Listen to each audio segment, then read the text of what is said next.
আরে নিউ জয়নি। আরে প্রতীক দা, আজকেও লেট তুই? আর বলো না, অনেকক্ষণ দাঁড়িয়ে আছি। তো বস, আমি ছেড়ে দিচ্ছি। তোমার ছুটি না? ছুটি, কিন্তু ওইদিকেই যাচ্ছি, চ না বস। ওকে। তারপর বল, কিরকম চলছে বাকি সব? এই তো আল্লাহ দপ্তর খুনসুটি অল্প।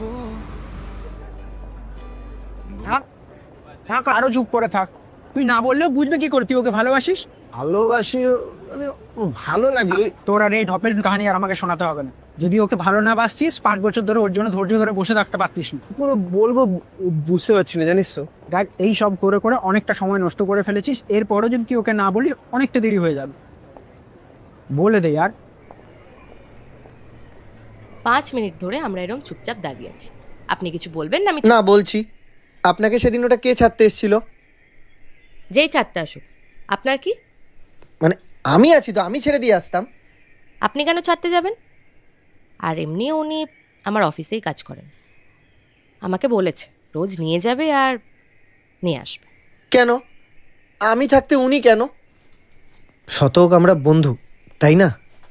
একটা কথা বলবো? হ্যাঁ বলুন না। আমরা কি শুধুই বন্ধু? সেটা তো আপনি আমার থেকে বেশি ভালো বলতে পারবেন।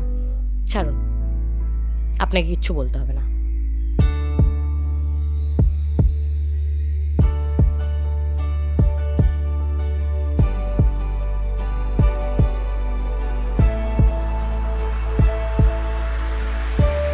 তাই প্রেমে পড়ার ভুল করছি রোজ। বলো আর কি চায় মন, সব দিতে পারি।